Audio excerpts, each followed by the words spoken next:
Prince ভাই যেটি বলছিলেন যে আপনারা যেভাবে পরিবর্তন করতে চান বাংলাদেশকে, সেটির সঙ্গে বিএনপি একমত নয়, আপনি কি বলবেন? না, এখানে প্রিন্স ভাই কিছু কথা বলেছেন এবং আরেকটি কথা বলেছি, আমি বলছি যে বিএনপি ক্ষমতায় আসলে কোরআন সুন্নাহ বিরোধী কোনো আইন প্রণয়ন হবে না, সেটা আমরা আরো ভাবে ক্লিয়ার করেছি। এখানে কোরআন সুন্নাহ বিরোধী কোনো আইন প্রণয়ন হবে না, ইসলাম বিরোধী কোনো আইন। কোরআন সুন্নাহ বিরোধী যে আইন আছে এখন সেগুলো কি করবেন? সেগুলি সংসদে গিয়ে পরিবর্তন করে, সংসদে গিয়ে পরিবর্তন করে।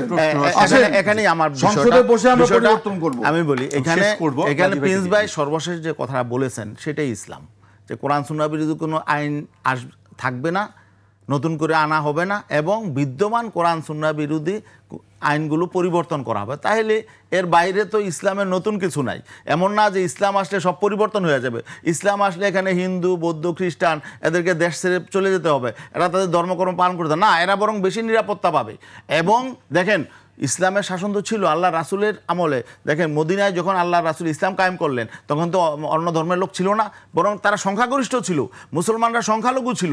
সেই সংখ্যাগরিষ্ঠ যারা ছিল, ইহুদি ছিল, অগ্নিপূজক ছিল, অন্যান্য কিতাব আহলে কিতাব ছিল, খ্রিস্টান ছিল, তারা ছিলেন।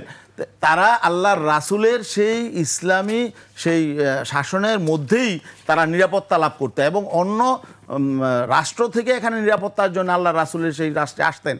তাহলে বোঝা গেল যে ইসলামী রাষ্ট্র হলে অন্য ধর্মের প্রতি আরও সম্মান শ্রদ্ধা বাড়বে, তাদের নিরাপত্তা বাড়বে, বরং তারা এখানে নিরাপত্তাহীন হবে না।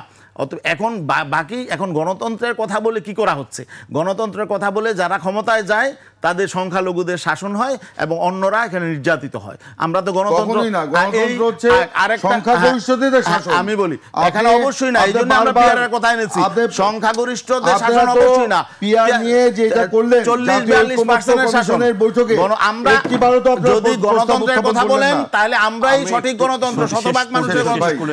আরেকটা বিষয় হলো আমরা তো এখানে জোর করে ক্ষমতায় যেতে চাই না। হ্যাঁ, আমরা মানুষের সামনে আমাদের আদর্শ তুলে ধরছি। জনগণ যদি আমাদেরকে ম্যান্ডেট দেয় তাহলে জনগণ আমাদের আদর্শ দেখে, আমাদের ইশতেহার দেখে তারপরে তো দিবে, তখন আমরা সেটা ইমপ্লিমেন্ট করবো। এটাই তো গণতন্ত্র, তাই না? এখানে বিরোধের কিছু নাই। নির্বাচনে আসেন, জনগণের কাছে যান, জনগণ যদি আপনাদেরকে ভোট দেয়, সেলুট দিয়ে ক্ষমতায় বসিয়ে